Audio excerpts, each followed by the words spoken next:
বিরোধী দলনেতা একটি দলের পক্ষ থেকে উপস্থিত রয়েছেন, বিজেপির পতাকা নিয়ে কিন্তু কর্মীরা আসছে, তারপরেও কি আন্দোলন অরাজনৈতিক বলা যায়? এটা হচ্ছে যে যেহেতু হোঁচট খেয়ে পড়েছে তাই ডাইভার্ট হচ্ছে। কিসের অরাজনীতি? কিসের অরাজনীতি? তুমি কোনো জিনিসকে অরাজনৈতিক ছেড়েছ? কোনো উৎসাহ বা তুমি কোনো উৎসাহ বন্ধ করেছো? ব্যক্তিগত উৎসাহ করেছো? আর আজকেরটাও 100% রাজনৈতিক।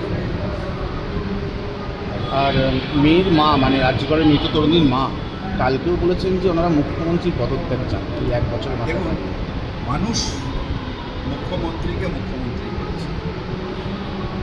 মুখ্যমন্ত্রীর বিরুদ্ধে যারা রাজনীতি করেছে, যে পার্টিরা দিয়েছে, তারা যদি সংখ্যাগরিষ্ঠতা করছে। আমরা এমএলএ, আমরা বলছি উনি আমাদের মুখ্যমন্ত্রী হবে, বাংলার মানুষ বলছে। পদত্যাগ ওরকমভাবে হয় না। আমার মনে হয় ওনাকেও প্রথম দিন থেকে মিসগাইডেড করা হচ্ছে। রাজনৈতিক অভিসন্ধির মধ্যে উনিও সামিল হয়ে যাচ্ছেন, কারণ এটা বাঞ্ছিত নয়। আমরা সবসময় চাই তার মেয়ে এত বড় ঘটনা ঘটেছে, তার প্রতি আমাদের সমান সমবেদনা আছে। আমরা চাই উনি রাজনৈতিক থেকে নিরপেক্ষ থাকেন।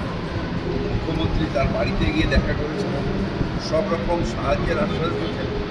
তারপরেও তিনি কিছু কিছু রাজনৈতিক দলের পাল্লায় পড়ে কোর্টে গেছেন, তারপর সেখানে সিবিআই হয়েছে, আমাদের কিছু করার নেই।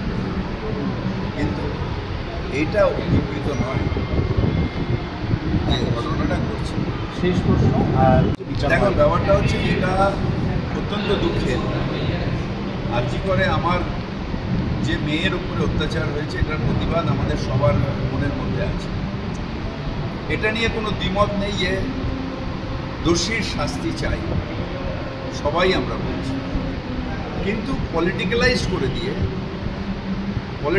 করে দিয়ে আর্জি করে সত্যিকারের যে মেয়েটা প্রাণ দিল, যে অন্যায়টা হলো, সেইটাকে ছোট করে দেওয়া হয়েছে। নবান্ন অভিযান কিসের জন্য? মমতা বন্দ্যোপাধ্যায় বলেছেন আর্জি করেন প্রকৃত দোষীর শাস্তি চাই। তারা হাইকোর্টে গেছে, হাইকোর্টে গিয়ে তারা বলেছে পুলিশের উপর বিশ্বাস নেই, আমরা সিবিআই তদন্ত চাই। সিবিআই তদন্ত করেছে, চার্জশিট দিয়েছে, সাজা ঘোষণা হয়েছে।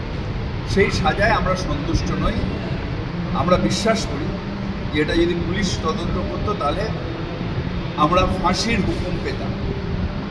কিন্তু রাজনৈতিক কারণে তারা, যারা সব ব্যাপারে রাজনীতি করার জন্য হাইকোর্টকে ব্যবহার করেন, তারা কোর্টে গেছে, সিবিআই হয়েছে, আমাদের কোনো বক্তব্য নেই কোর্টের রায়ের বিরুদ্ধে। তারপরেও রাজনীতি করার জন্য তারা বিভিন্ন বিরোধী দল তাদের পাল্লায় পড়ে এটাকে করা হচ্ছে।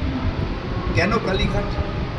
মুখ্যমন্ত্রী বারবার ডাক্তারদের নিয়ে এসে তোমাদের কি দরকার তার দরকার করেছে, যতটা তার সম্ভব হয়েছে তিনি করেছেন ডাক্তারের জন্য। তাহলে অর্থহীন আন্দোলনের কারণটা কি? অর্থহীন আন্দোলনের কারণ হচ্ছে যে করে হোক রাজ্যের যে মামাটি মানুষের সরকার, তাকে বদনাম করে, যেটা পারছে না তারা। এখন সারা বাংলার বাঙালি বিদ্বেষের ব্যাপারে, বাঙালির অত্যাচারের উপরে গর্জন করা উচিত। সেখানে এটাকে ডাইভার্ট করার জন্য 1 বছর বাদে তাদের নিজেদের দোষেই কিন্তু ফাঁসির সাজা হয়, বা যা ইনকোয়ারি হবে, তাতে আমাদের কোনো বক্তব্য নেই হাইকোর্টের তত্ত্বাবধানে। কিন্তু এইটাকে ঘোরানোর জন্যে বিজেপির পায়ে পা মিলিয়ে অন্য বিরোধী দল তারা এটাকে ডাইভার্ট করছে। এটা অনেক বড়। নিশ্চিতভাবে আর্জি করে ফাঁসি চাই, এটা আমাদের মনের কথা, কিন্তু হয়নি। আর বাদবাকি যা ইনকোয়ারি হচ্ছে হোক, কোনো আপত্তি নেই। কিন্তু বাঙালির ওপর অত্যাচার, এটাকে ডাইভার্ট করার একটা পরিকল্পনা এই অভিযান। বলছি, শুভেন্দু অধিকারী বারবার বলছেন যেটা